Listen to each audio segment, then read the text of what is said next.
आणि गेस कोण आलेला आहे?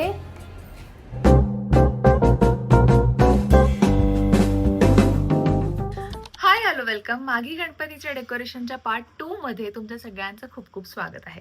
आपण लास्ट पार्ट मध्ये बघितलं की आपण खलित्यावरती गणपती स्तोत्र लिहून झालेलं आहे आणि आता त्या खलित्याला आपण थोडं जे काही फिनिशिंग बाकी आहे ते देऊया आणि ते फायनली वॉलवरती हँग करूया. तर मी हे चहाचं पाणी परत बनवून घेतलेलं आहे आणि आपण आता फायनल टचअप करूया जर आपल्याला काही एजिंग इफेक्ट द्यायचा असेल तर, आणि म्हणजे मग आपण हँग करायला मोकळे. तर बघूया काय एजिंग इफेक्ट देता येतोय का. मला वाटतं दोन्ही एजेसनी आपल्याला अजूनही काहीतरी छान इफेक्ट देता येईल. Let's try. पूर्णपणे प्लेन कपड्यावरती मी स्प्रे करत नाही आहे. थोडासा मधून असा चुरून कपड्याला मी स्प्रे केला, कारण अनइवन वाटायला हवं म्हणून. आणि साईडून पण तसं स्प्रे करते, जेणेकरून पानं ही साईडून पहिले थोडीशी जीर्ण होतात, जुनी होतात. उघडून बघूया.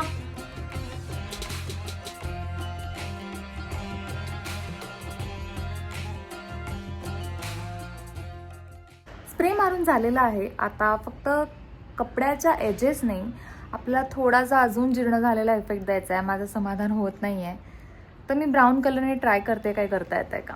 हे बघा, आधी मी त्याच्यानेच वॉटर स्प्रे करते. खूप रॅन्डम करते, म्हणजे एकदम नेटका वाटायला नको आहे खूप.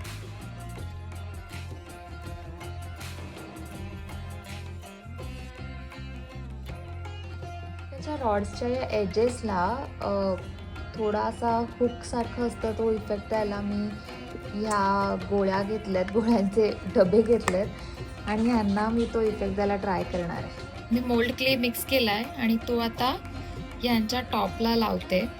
आउटर साईडला येईल ही बाजू. ट्राय करून बघूया.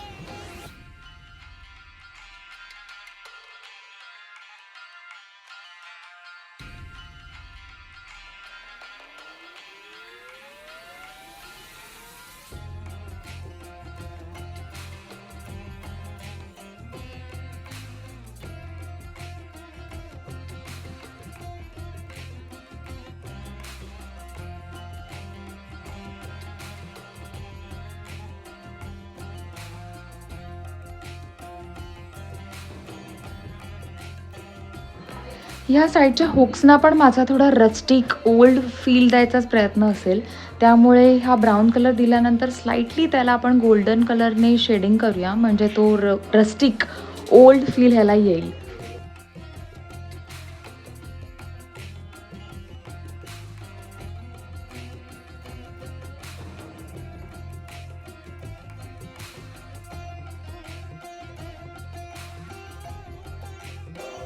Much needed break. झालाय ब्रेक आणि आता आपला कपडा पण बऱ्यापैकी सुकला आहे. मला वाटतं आपण आयर्न करून घेऊया आणि हँग करायची तयारीला लागूया. आणि गेस कोण आलेला आहे? माझा गणूबाप्पा. आता श्री गणेशाची टीम गणूबाप्पाला आपल्या घरी सोडून गेलेली आहे आणि 2 दिवस गणूबाप्पा आपल्या घरीच राहील. आणि ज्या दिवशी गणेश जयंती आहे त्या दिवशी आपण प्राणप्रतिष्ठा करून गणूबाप्पाची स्थापना करूया. तोपर्यंत बाप्पा इथेच आहे, डेकोरेशनची तयारी बघतोय. संध्याकाळचे 7 वाजलेत आणि आम्ही आता पुढे वळतोय लायटिंगचं काम करण्यासाठी. इथे समोर जो तुम्हाला होल दिसतोय तिथे आपल्याला लाईट लावायची आहे आणि तो स्पॉट एक्झॅक्टली समोर बाप्पावरती पडला पाहिजे आणि मागे जो खलीत आहे त्याच्यावरती पडला पाहिजे. ह्याच्यासाठीच काहीतरी अरेंजमेंट चालले आहेत.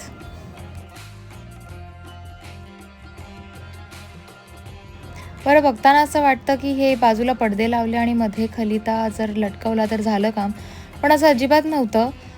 खूप काही ट्रायल्स आणि एरर्स करून बघायला लागले, त्याच्यानंतर जाऊन हा हवा होता तो लुक अचीव झाला आहे.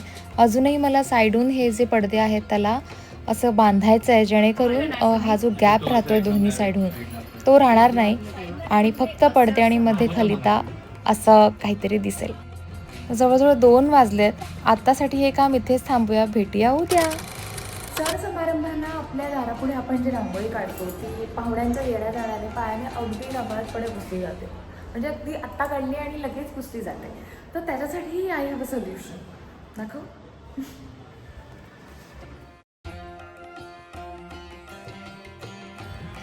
तर मी इथे व्हाईट ॲक्रेलिक कलर यूज करते आणि ब्रशने मी डिरेक्टली माझ्या लादीवरती पेंट करते रांगोळीसारखं. म्हणजे तुम्ही त्याच्यावरती कितीही चाला, या जा, नाचा, ते घासल्याशिवाय काही ही रांगोळीची डिझाईन निघत नाही. त्यामुळे फंक्शन असल्यावरती हे एक ऑल्टरनेटिव्ह आपल्याकडे ऑप्शन आहे, ज्याच्याने रांगोळी तशीच राहते आणि पुसली जात नाही आणि तितकंच सुबक दिसतं आपल्या घराच्या बाहेरचा परिसर.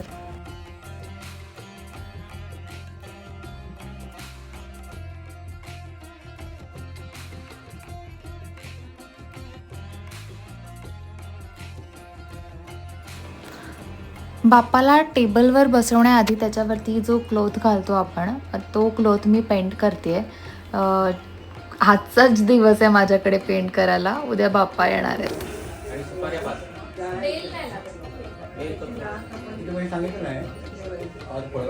पुन्हा सगळ्यात जास्त घाई या प्राण्याची होतेच आहे. 21 तारखेला आईचा बर्थडे होता, पण आम्हाला काही तो सेलिब्रेट करता आला नाही, कारण आम्ही बाप्पाच्या तयारीतच इतके बिझी होतो की रात्रीचे 1-2 कसे वाजले ते आम्हाला कळलं पण नाही. 12 वाजून गेलेत आणि स्नॅक्स बॉक्स पण भरून झालेले आहेत नेक्स्ट टू नेक्स्ट डेसाठी. ताईला इथे माझा मनोज मामा आणि माझी आजी म्हणजे चिऊ हेल्प करते. बघा बघा किती गोड कामगाराला आम्ही कामाला लावलंय. किती घाई होतीये त्याची. बापरे बापरे बापरे.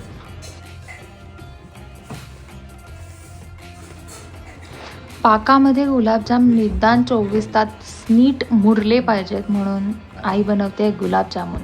2 वाजून गेलेत आणि आता आम्ही झोपणार कधी आहोत आणि सकाळ कधी होणार आहे? 2 तासातच होणार आहे, कारण बाप्पाचं आगमन, बाप्पाची प्राणप्रतिष्ठा आम्ही 6 वाजता करणार आहोत. म्हणजेच आता झोपून आम्हाला लगेच 2 तासात उठायचं आहे. भेटूया पुढच्या भागात बाप्पाचं आगमन बघायला. टाडा.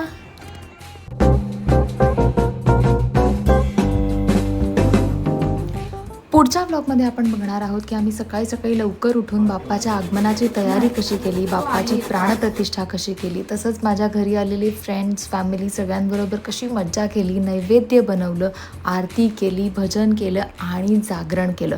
ही सगळी मजा तुम्हाला बघायला मिळणार आहे पुढच्या भागात. तेव्हा विसरू नका गणपती बाप्पा अरायवल पार्ट बघायला. तोपर्यंत भेटूयाच पुढच्या ब्लॉगमध्ये. टाडा.